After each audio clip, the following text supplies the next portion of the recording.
República, señor Nelson Schack. Usted sabe que ha sido elegido con un amplio apoyo de todas las bancadas y de casi todos los miembros de nuestro Parlamento, y contestó usted diciendo: yo no me debo a los que me han elegido, yo me debo al pueblo y a los intereses del Estado. ¿Cómo es que se garantiza su total independencia respecto a la gente que ha llevado a usted que ocupe el puesto que ocupa? Esa fue la crítica a la izquierda, ¿no? Que usted era muy cercano al gobierno anterior, al gobierno de turno, porque había trabajado con ellos en el MEF. Efectivamente, sí, yo conozco a muchas de las autoridades del actual gobierno, pero tal como lo he mencionado, los hechos van a demostrar, no solamente a largo plazo, sino a muy corto plazo, mi total y absoluta independencia, no solamente frente al Poder Ejecutivo, sino frente a los que me han elegido, ¿no? Yo he sido un funcionario público de carrera en el Perú y he tenido la oportunidad a lo largo de todo mi ejercicio profesional de conocer e interactuar con muchos viceministros, con muchos ministros, con presidentes, pero eso no significa que me ata a ellos o que me subordina a ellos o que les debo una gratitud que me va a obnubilar y va a quitarme imparcialidad en mis juicios y en mis decisiones sobre el control, no, al contrario. Siempre he tenido la característica, para las personas que realmente me conocen, de una total independencia frente a la autoridad, ¿no? O sea, yo voy a hacer, y más aún en este caso, si antes nunca fui presionable, ahora menos. Ahora, el Contralor no maneja a los... O sea, hay cierta independencia en los grupos que hacen las investigaciones, porque si no sería absolutamente contraproducente que usted le diga a las personas que trabajan por usted: falla así o falla, haz las cosas así o hazlas asá. Sin embargo, lo que sí tiene que tener la Contraloría es cierta predictibilidad. No puede comportarse de una manera frente a un caso y de otra totalmente distinta frente a otro. ¿Cómo se puede garantizar eso a las otras instituciones públicas que están bajo su lupa? Efectivamente, usted le agradezco la pregunta porque es un aspecto muy importante. La predictibilidad de las acciones de control es algo que vamos a abordar específicamente en el plan de trabajo. Una de las cosas que ayuda mucho a la predictibilidad es la transparencia de las acciones de control, ¿no? Y que sea transparente la motivación de los resultados que se obtienen en esas acciones de control. Muchas, como ha mencionado Aldo hace un momento, muchas de las acciones de control tienen recomendaciones o tienen hallazgos, pero que en la vida real son superfluos. Podríamos pensar estoy hablando en teoría, en casos de corrupción. Recordemos que la Contraloría entra en casos donde hay un privado que también se ve afectado, en muchos casos, por la decisión de Contraloría. Podemos pensar que en aquellos casos que no hay predictibilidad, que han ocurrido a lo largo de este tiempo, o que hay sanciones como las que comenta Aldo, absolutamente desproporcionadas, podrían estar sujetos también a presión o algún incentivo perverso los contralores. Precisamente es posible eso, pero la idea es implementar una serie de mecanismos de control interno, de gestión, que garanticen la independencia de los auditores al momento de hacer esas acciones, y su profesionalización es una de las características importantes de ese sistema de control. La Contraloría en el proceso de modernización necesita profesionalizarse, necesita una severa introducción, masiva diría yo, de tecnologías de información y comunicaciones que permitan no solamente hacer más rápido y transparente el proceso de control, sino menos invasivo, ¿no? Y mucho más eficiente. Ahora, ¿no? siempre la queja de que hay muchos organismos del Estado donde la gente destacada por Contraloría es pagada por ese organismo, no es pagada por la Contraloría. Efectivamente. ¿Qué sucede? Y dicen que eso genera pues una especie de síndrome de Estocolmo, ¿no? Y eso es algo que yo he mencionado en mi presentación al Congreso de la República. Yo considero absolutamente inverosímil que un controlador pueda hacer bien su trabajo si en realidad es nombrado, designado, pagado por el controlado. Eso me parece absurdo. Y entonces lo que hay que hacer ahí, y eso es parte de las iniciativas legislativas que vamos a plantear en el marco del ejercicio de esta función, es precisamente hacer de que progresivamente todas las entidades, las personas que conforman las oficinas de control institucional de las distintas entidades públicas pasen a formar parte de la planilla de la Contraloría. ¿Eso qué significa? Que no es que se van a movilizar a Lima o van a pasar a nuestras oficinas, sino que van a seguir estando ahí trabajando, pero con una dependencia absolutamente administrativa, ya no del controlado, sino del controlado. Pues el controlado te paga el sueldo, así es. Evidentemente. Pero además eso es una medida importante por otra razón, Uno de los problemas fundamentales también que tiene el sistema de control actual es su escaso alcance. Solamente pensemos, hay más de 2.500 instituciones públicas en el Perú, hay menos de 900 OSIs. Eso quiere decir de que hay casi 2/3 partes de las instituciones que no tienen oficina de control. Y su reto enorme está en regiones, donde la lupa no llega, ¿no? Precisamente, y es donde es lo que más le afecta al pueblo, es lo que la gente ve. No solamente las grandes intervenciones que hace el gobierno, sino esas pequeñas obras en donde se supone no funcionan, la gente ve que las autoridades se hacen ricas, que hay corrupción y el control es inexistente. La Contraloría es un ¿no? gran reto. De César Salazar Sousa Ferreira, que estuvo, si mal la memoria no me falla, 16 años ahí, y Miguel Ángel Kusianovich, no ha habido contralores que hayan tenido éxito, en realidad.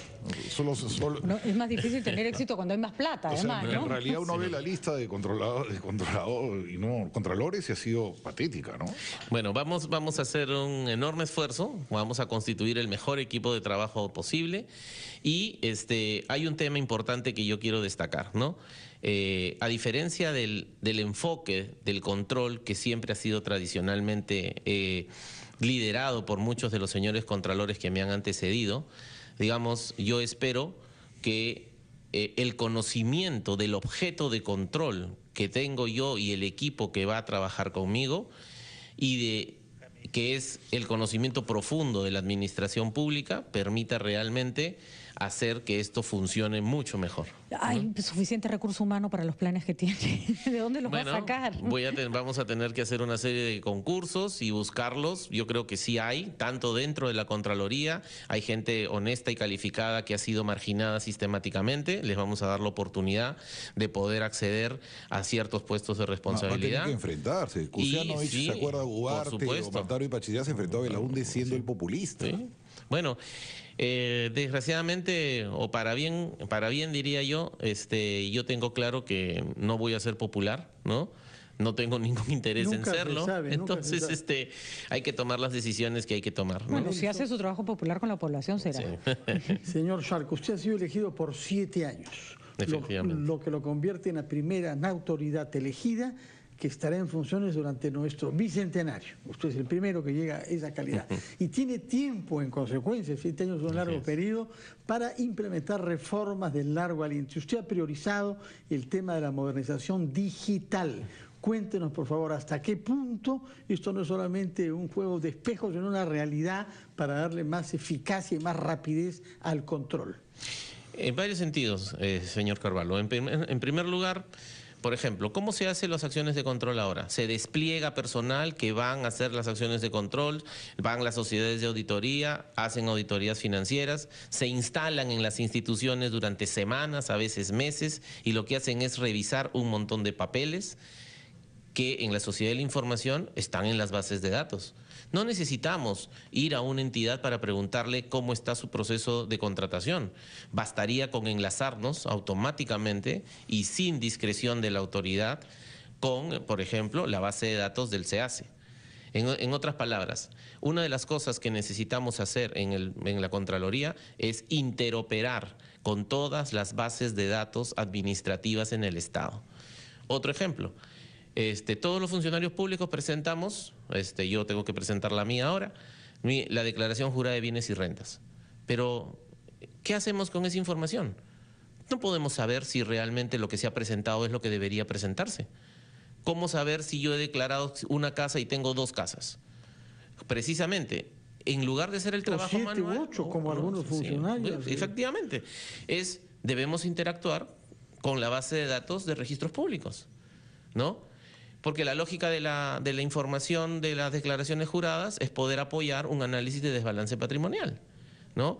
O, por ejemplo, no necesitamos ir a mirar que nos pasen la información financiera de una entidad. ¿Para qué? Podemos tener acceso directo al CIAF. Entonces, la interoperabilidad no es un elemento fundamental. Otro elemento fundamental es necesitamos implementar un expediente digital en la Contraloría y en el sistema de control. Y ahí vamos a hacer uso de la experiencia que hemos tenido en el proceso de implementación del expediente judicial digital, que como ustedes deben saber, en el Poder Judicial hay un distrito que es Lima Norte, una especialidad que es laboral, donde tenemos justicia prácticamente de primer mundo, El trabajo de predecible. Ayesa fue perfecto en ese. Sí, efectivamente. Ayesa ha tenido problemas con Belaún del Ocio, ¿no? Esta empresa que hice. Efectivamente, sí, pero esos problemas que tuvo no tuvieron nada que ver con el contrato que se hizo en el proyecto del Banco Mundial con el Poder Judicial. Esos problemas estuvieron a cargo de otras divisiones internacionales de Ayesa. Este fue un contrato internacional que se hizo desde España, ¿no? Una última pregunta, el tema de la reconstrucción con cambios. Estamos hablando de 20.000 millones de soles que deben ser usados en 3 años y lo más rápidamente posible. ¿Qué medidas preventivas va a tomar usted para que eso se haga de la manera más correcta posible?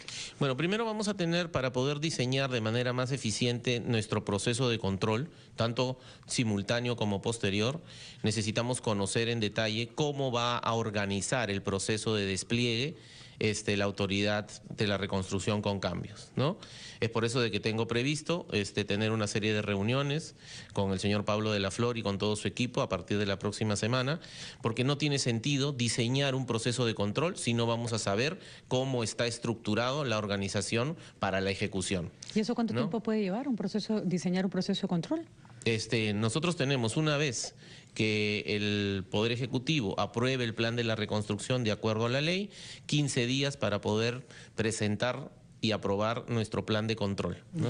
Muchas gracias, señor Nelson Schack, y altas felicitaciones por su elección. Tenemos entendido que es la primera vez que un peruano de origen amazónico llega a este importante puesto, ¿no? Efectivamente, sí, mi madre es de Loreto. Bueno, felicitaciones, señor Contralor General de la República. Gracias por habernos concedido esta primera entrevista. Habrán otras a lo largo de los próximos 7 años, esperamos. Por supuesto que sí. Muchas gracias. Suerte en el puesto. Muchísimas gracias.